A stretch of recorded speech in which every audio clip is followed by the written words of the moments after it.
최근에 아스파탐이 발암물질로 공식 지정됐습니다. 그래서 제로콜라에 굉장히 많이 들어있기 때문에 이게 여러분들이 굉장히 불안하실 수가 있고, 그래서 요 아스파탐하고 그 다음에 이전에 에리스리톨 심장마비 기사도 있잖아요. 그 두 개를 묶어서 인공감미료에 대한 안전성 문제, 특히 아스파탐과 에리스리톨을 중점적으로 설명드리고, 다음 시간에 이제 스테비아에 대해서 두 편에 걸쳐서 인공감미료의 부작용 내지는 위험성에 대해서 전부 다 설명드리도록 할게요. 네, 안녕하세요. 운동하는 간사학입니다.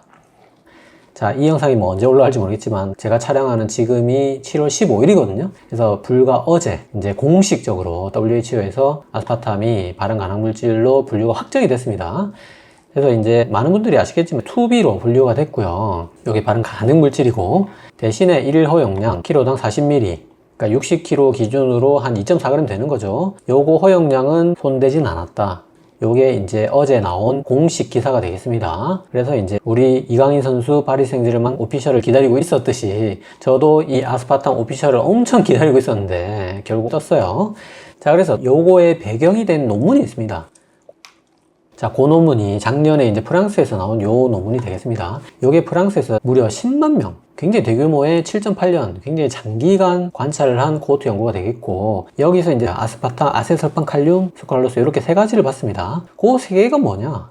결국 제로콜라거든요. 제로콜라 요 세 가지라고 생각하시면 됩니다. 그래서 제로콜라에 들어가는 요 세 개를 프랑스 10만 명이 먹고 어떻게 됐는가 8년을 봤더니 암이 아스파탐은 15% 더 생겼고 아세설판 칼륨은 13% 더 생겼어요. 자, 수크랄로스는 암이 더 생기지 않았어요. 그래서 아스파탐이 암을 일으킬 수 있다 해서 2B로 1년 뒤에 이제 어제 지정이 됐어요. 자, 그래서 저는 사실 저 논문 읽으면서 가장 궁금했던 게 그거예요. 과연 인공감미료가 지난 시간에 제가 설명드린 것처럼 그 자체로 이제 비만을 일으키잖아요. 감미료를 안 먹은 쪽보다 무려 76% 비만도가 더 높았거든요. 그래서 비만이 뭐 이제 유방암이나 대장암, 췌장암, 간암 뭐 엄청 일으키니까 비만을 통해서 일으킨 건지, 아니면 아스파탐 자체의 독성, 사실은 이제 아스파탐이 메탄올이 일부 아주 극소량 우리 몸에 생산된다는 그런 이슈가 있거든요.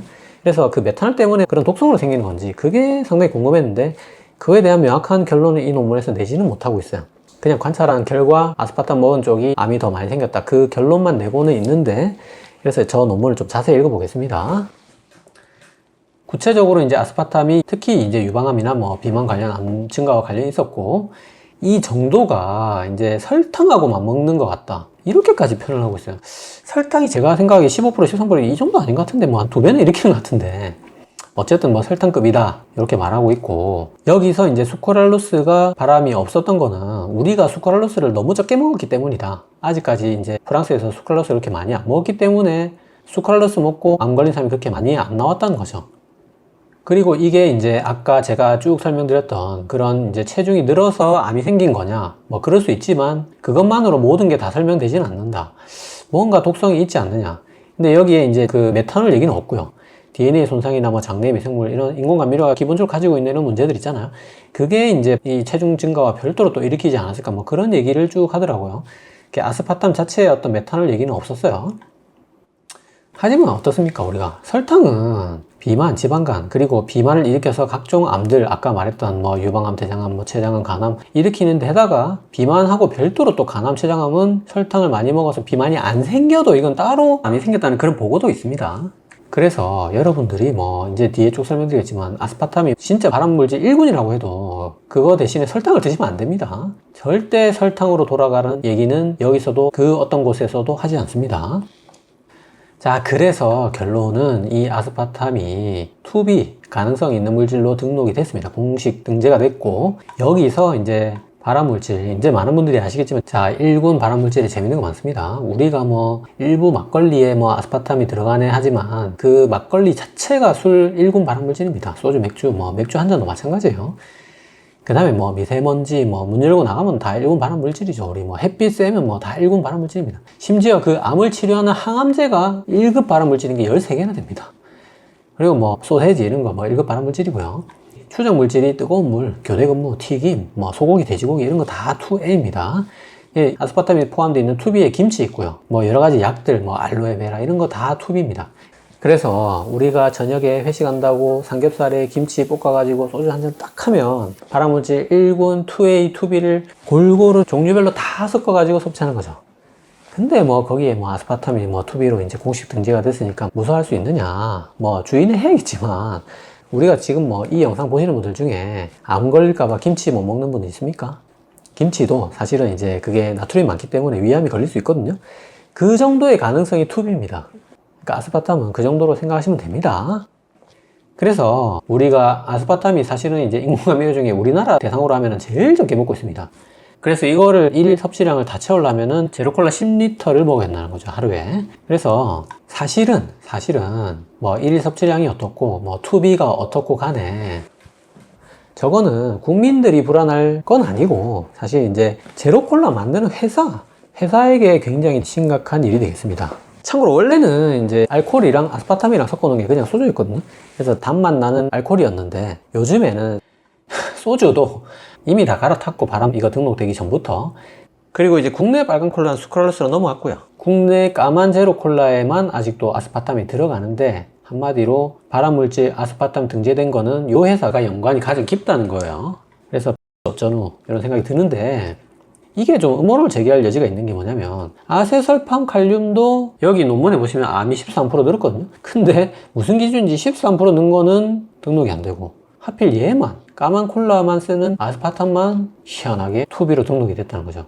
그래서 여기서 뭔가 좀 아리까리한 느낌이 있습니다. 어쨌든 이 까만 콜라도 사실은 10리터를 마셔야지 허용량 2.4g에 도달할 수가 있습니다. 그래서 우리 소비자들은 저 까만 제로 콜라를 하루에 10리터는 마시지 말자. 요게 아스파탐 발암 논란에 우리가 취해야 될 어떤 자세가 되겠고, 이제 저 까만 콜라 회사가 어떤 스탠스를 취할지 지켜볼 일이다. 그렇게 생각하시면 되겠습니다. 자, 두 번째 에리스리톨 심장마비. 자, 간단하게 에리스리톨 소개를 먼저 하면, 자, 이 에리스리톨은 당 알코올의 일종이죠. 지난 1탄에 설명드린 것처럼 이제 단맛은 7-80%를 가지고 있으면서 열량이 거의 없습니다. 그래서 굉장히 달게 먹을 수 있다는 거죠. 그래서 이게 열이 굉장히 강해서 이런 여러 가지 식품에 많이 쓰이고 있고, 뭐 내나 자일리톨처럼 항충치 효과가 있습니다. 또 이게 이제 설탕하고 맛이 제일 비슷해요. 그래서 이게 또 옥수수 전분해서 쉽게 추출할 수 있고, 그래서 요거를 요런 제로 사이다나 아니면 뒤에 나오겠지만 이제 스테비아를 조금 섞어서 요런 또 설탕과 비슷한 맛을 내는 효과로 많이 씁니다.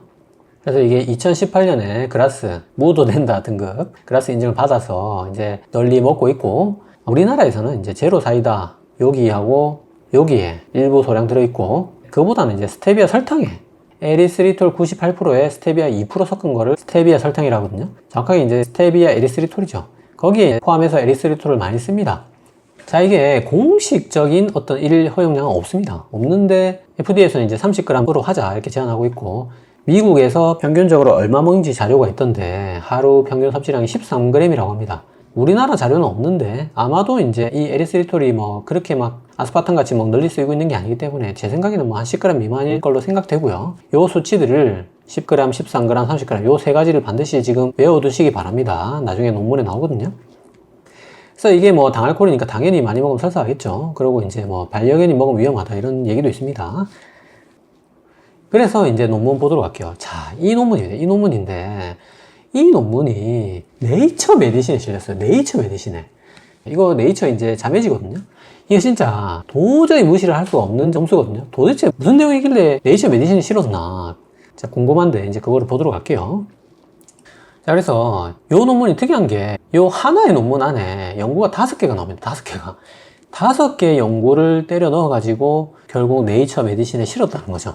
자, 그런 연구가 되겠고, 첫 번째 연구부터 보시면 요게 이제 메인 연구거든요. 여기서 클리브랜드 클리닉은 메이오 클리닉에 이어서 미국 종합병원 랭킹 2위 병원이라고 알고 계시면 되고, 여기서 1157명을 3년 추적했는데 이게 이제 심장마비는 아니고 정확하게 심혈관 사건입니다. 자, 3년 전에 이 1157명 피를 싹 다 뽑아서 이 수많은 항목 피검사들을 전부 다 싹 다 먼저 값을 구해놓고, 그 다음에 3년 뒤에 이 사람들 중에서 심혈관 사건 생긴 사람들의 이 3년 전 결과값하고 3년 뒤에 이 사람들 중에서 심혈관 사건 안 생긴 사람들의 이 3년 전 결과값에는 어떤 항목의 수치가 차이가 제일 컸는지를 이제 역추적으로 확인을 한 겁니다. 그렇게 역추적을 해보니까 제일 차이 많이 나는 게 에리스리톨이었다는 거예요. 그러니까 에리스리톨을 처음에 정해놓고 검사를 한 게 아니고 이 많은 검사를 쭉 다 해보니까 나중에 심혈관 사건 생긴 사람이 에리스리톨 농도가 피검사 수치가 높았다는 겁니다. 자, 그래서 굉장히 독특하죠. 자, 근데 이게 2023년에 어떤 새로운 발견이냐? 그런 게 아닙니다. 2019년에 이미 미국에서 관상동맥 심장질환 환자들의 옛날에 피검사 해놨던 걸 보니까 자, 에리스리톨 농도가 굉장히 높았다는 게 이미 이제 2019년에도 알려진 내용이고요. 이게 더더욱 이상한 게 이 1157명이 어떤 사람들이냐면 비응급 관상동맥 도자술을 받은 안정된 환자. 그러니까 비응급이지만 왜 관상동맥 도자술을 받겠어요? 뭔가 문제가 있으니까 받았을 거 아니에요. 그래서 이 사람들이 관상동맥 질환이 있는 사람이 75%예요. 75%. 그러니까 4명 중에 3명은 이미 심혈관 사건을 맞은 사람이라는 거죠. 그러니까 제가 누누이 얘기하잖아요. 1차 예방이 있고 2차 예방이 있는데 우리가 2차 예방은 그러니까 심근경색 한 번 맞은 사람은 심근경색 2번 맞을 확률이 심근경색 한 번도 안 걸린 사람이 한 번 걸릴 확률의 10배라는 거죠. 10배. 그러니까 한 번 걸린 사람은 엄청 위험하다는 거예요. 언제 무슨 일이 생겨도 이상하지 않다는 거예요. 이게 정말 진짜 언제 어떻게 될지 모르는 그런 사람들을 피를 뽑아놓고 3년을 본 거죠. 그러니까 이제 3년 뒤에 심혈관 사건이 많이 생겼겠죠. 이제 그 사람들 보니까 에리스리톨이 3년 전에 높았던 사람들이 3년 뒤에 심혈관 사건이 또 많이 생기더라. 그런 내용이었고. 근데 이거에 그치지 않았다는 거죠. 이 사람들이. 이상하다. 왜 에리스리톨 높은 사람이 심혈관 사건이 많이 생길까? 이상하다 싶어서 이제 미국하고 유럽에 다른 또 코호트가 있는 거예요. 거기서 이제 피검사 데이터를 또 받아가지고 또 확인해 보니까 역시 거기도 에리스리톨 농도가 높으면 심혈관 사건이 많이 생기더라는 거예요. 이게 에리스리톨 먹은 거랑 또 관련 있는지는 그건 또 알 수 없어요. 알 수는 없지만 어쨌든 피검사 농도에서 상위 25%, 그러니까 에리스리톨 농도가 어지간하게 높은 사람은 차이가 없었는데 완전 높은 사람, 상위 25%로 높은 사람은 확연하게 확 차이 나게 심혈관 사건이 3년 뒤에 많이 생겼다는 거예요. 그게 자기 클리블랜드, 그 다음에 미국 전체, 그 다음에 유럽 이런 데이터를 뽑아봐도 다 똑같았다는 거예요. 그래서 또 이상하다 싶어가지고 이제 3번째 실험을 합니다. 그게 이제 실험실 시험이죠. 그래서 우리가 이제 사람 피를 뽑아가지고 거기서 이제 뭐 혈전이 어떻게 하면 잘 생기는지 막 그런 거를 연구하는 거예요. 이렇게 해보니까 에리스리톨 섞은 쪽이 훨씬 더 혈전이 잘 생겼다는 거죠. 그래서 자, 요 45를 기억하세요. 45만 섞어도 혈전이 무지막지하게 생긴다는 거죠. 그래서 여기서 또 이상하다 싶어가지고 그 다음 실험을 또 했어요. 동물 실험까지 했어요. 쥐의 경동맥을 혈전이 생기는 환경을 만들어 놓고 얼마 만에 막히느냐 봤더니 식염수랑 다른 당알코올은 14분 정도 걸렸는데 에리스리톨은 9분 만에 쥐의 경동맥이 완전히 틀어 막혔다는 거죠. 그래서 와, 이제는 진짜 이상하다 이거는. 그래서 이제 사람 실험은 뭘 했냐면 이제 자, 이렇게 건강한 사람 8명을 대상으로 에리스리톨 30g을 원샷하고 계속 여러 번 피를 뽑아가면서 이제 쭉 혈중 농도를 봤더니 아까 24시간 내에 90%가 배설된다 했잖아요. 진짜 90%가 배설이 됐어요. 하지만 본인들이 주장하는 그 혈전이 잘 생기는 농도 45 이상은 에리스리톨 30g을 단 한 번만 원샷해도 그게 무려 이틀까지 유지가 되더라는 거예요. 이틀 동안. 그래서 이런 5가지 연구를 봤을 때 에리스리톨이 동물 실험이나 시험관 실험에서 충분히 혈전이 생길 만한 여지가 크고 실제로도 에리스리톨 농도가 높았던 사람들이 심혈관 사건이 많았다. 이렇게 이제 자기 나름대로의 어떤 기승전결이 만들어지는 거죠. 이렇게 해서 요까지 다 해가지고 이제 네이처 메디신에 실은 겁니다. 그래서 제가 이거를 저는 에리스리톨 뭐 솔직히 이 연구 보기 전까지 무슨 물질인지 정확하게 잘 알지는 못했는데 아무 뭐 좋다 나쁘다 이런 거 없이 봐도 좀 뭔가 이거는 깨름직하다는 거죠. 솔직히 아스파탐 발암물질 그건 진짜 기등으로 들었는데 이거는 기등으로 들을 정도는 아니라는 거죠. 그래서 이 에리스리톨의 반론의 논문들도 많습니다. 옛날 연구를 보면 뭐 이게 당뇨 환자에서 에리스리톨을 심지어 하루에 12g씩 3번을 4주 동안 매일 먹었을 때도 손가락 끝에 말초동맥, 안압계나 뭐 중심맥압이나 경동맥, 뭐 맥파속도나 이런 게 다 좋아졌다는 거죠. 이렇게 오히려 좋아졌다는 옛날 논문이 있기 때문에 저 네이처 메디신 논문을 인정할 수 없다 뭐 그런 의견도 있더라고요. 하지만 옛날 연구 중에는 또 동물 실험에서 에리스리톨을 먹으니까 인슐린 저항성이 늘더라, 비만이 되더라 이런 동물 실험이 과거에 있었다고 하고요.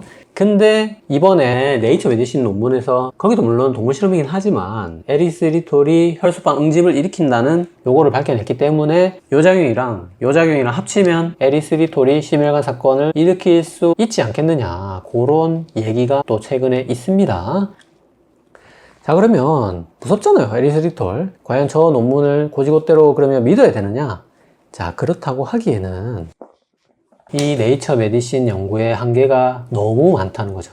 일단은 이 사람들이 너무 초고위험군이라는 거죠. 건강한 사람이 이걸 동일하게 적용할 수 있느냐, 이런 문제가 있는 거고, 피 검사에 높은 거니까 이게 뭐가 콩팥이 안 좋았다든지 그런 사람들에서 신장 배설이 안 되면서 에리스리톨 수치가 높게 나온 거 아니냐, 그런 의문이 있을 수가 있고, 그래서 그러면 우리가 허용량을 어디까지 해야 되느냐, 이런 것들이 다 모른다는 거죠. 저 논문 하나만 가지고는. 그래서 저 논문이 물론 뭐 의미가 있지만, 커트로 넘길 수 없지만, 그래도 저거 가지고 에리스리톨이 이렇다 저렇다 결론 내릴 수 있는 거는 아무것도 없습니다. 그래서 제가 이 논문을 읽고 내린 저만의 결론을 설명드리면, 결국 에리스리톨이 이제 혈전을 유발할 수 있는 물질 후보 중에 하나가 됐다는 그 정도까지만 여러분들이 여기시면 됩니다. 그래서 이제 결정된 게 없고, 결국은 이제 추가 연구를 봐야 되는 거죠. 에리스리톨을 많이 먹은 사람을 실제로 관찰을 하든지, 아니면 대조군을 만들어 가지고 임상 연구를 하든지, 그렇게 해야 되는 거지, 저거 가지고 이제 알 수는 없는 거야. 근데 가장 명확한 거는 아까 아스파탐 때도 설명드렸지만 설탕이 훨씬 위험합니다. 자, 에리스리톨이 백방 위험해봤자 설탕이 심혈관 질환 일으키는 거는 훨씬 명확하다는 거죠. 그래서 굳이 이런 게 너무 불안하다면 관상동맥 질환이 이미 있는 사람, 2차 예방이죠. 그러니까 초고위험군에 대해서 단맛은 일단 끊도록 하는데, 그게 도저히 안 되는 사람에 한해서 에리스리톨을 너무 고용량으로 먹는 것 정도만 좀 피하도록 하자, 추가 연구가 나올 때까지. 불안하다면 이제 그런 결론을 내릴 수가 있겠습니다. 자, 그러면 너무 고용량으로 안 먹으려면 어떻게 해야 되느냐, 어디에 에리스리톨이 많이 들어있느냐. 자, 미국에는 탄산음료에 에리스리톨 많이 들어있지만 우리나라 탄산음료에 에리스리톨 보면 이제 뭐 요런 제품에 뭐 요만큼, 요런 제품에 뭐 요만큼 들어있거든요. 그래서 아까 기억하시죠? 1일 허용량이 30g인데 이걸 먹어가지고는 그 용량을 절대로 채울 수 없다고 저는 생각합니다. 사이다를 먹어서는 도저히 달성할 수 없는 정도의 용량이거든요. 근데 우리가 사실 에리스리톨을 어디서 많이 먹냐면 스테비아 설탕에서 많이 먹습니다. 스테비아 설탕이라는 게 사실은 스테비아 조금의 에리스리톨 대부분이고, 사실상 이거는 에리스리톨이라고 할 수 있어요. 그래서 가정에서 이걸 가지고 조리를 해서 많이 먹기도 하지만, 이걸 가지고 사실은 이제 이런 스테비아 커피 믹스를 또 출시를 합니다. 근데 이 스테비아 커피에 에리스리톨이 한 잔에 3.2g이 포함이 되어 있어요. 이거는 사실상 에리스리톨 커피라고 할 수 있죠. 그래서 이거 4잔 먹으면 미국인 평균에 도달하고 9잔을 먹으면 1 권장량에 육박하게 됩니다. 근데 뭐 에리스리톨이 1 권장량을 넘겼다고 해서 뭐 그게 심혈관 사건이 생긴다는 보장은 없어요. 꼭 뭐 그게 에리스리톨 3.2g 드는 게 엄청 뭐 건강에 위험하고 절대 그런 건 아닙니다. 절대 그런 건 아니지만 그냥 사실이 그렇다는 거예요. 사실이. 에리스리톨 3.2g 들어있는 게 스테비아 믹스 커피라는 겁니다. 그래서 정말 여러분들이 심혈관 질환을 이미 가지고 있는 상태에서 저 논문이 너무 불안하다 그러면 사이다보다는 스테비아 믹스 커피를 줄이는 편이, 또는 집에 사놓고 먹는 스테비아 설탕을 줄이는 편이 훨씬 더 중요하다는 거죠. 그게 훨씬 더 중요한 거고, 사실은 에리스리톨이 가장 많이 들어있는 걸 제가 조사해 보니까 에리스리톨이 15g 들어있는 탄산도 있더라고요. 자, 이거는 이제 2잔만 마셔도 1일 섭취량에 육박하는 거죠. 그래서 정말 이거는 뭐 3잔, 4잔 먹게 되면 진짜 그거는 어떤 위험이 생길지 제가 장담할 수 없기 때문에 요 음료 정도는 하루에 2잔 넘기는 거는 좀 안 하는 게 좋겠다. 그건 실제로 뭐 1일 권장량을 만족하기 때문에, 자, 그런 정도가 오늘 확실히 말씀드릴 수 있는 정도라고 할 수 있겠습니다. 그래서 오늘 에리스리톨에 대해서 말씀드릴 수 있는 게, 정말 관상동맥 질환이 있는 분에 한해서 아까 그 탄산음료 2캔, 그 다음에 스테비아 믹스커피 9잔, 요거는 넘기지 않는 게 좋겠다. 그게 오늘 내릴 수 있는 굉장히 타당한 결론이라고 할 수 있습니다. 자, 그래서 아스파탐, 그 다음에 에리스리톨, 요거에 대해서 굉장히 충격을 줬던 논문 2가지 대해서 알아봤고, 다음 시간에는 또 스테비아 포함해서 인공감미료에 여러분들이 불안한 점, 여러분들의 의문점 마지막으로 다음 시간에 또 설명드리기로 하고, 오늘 세 줄 요약으로 마무리할게요.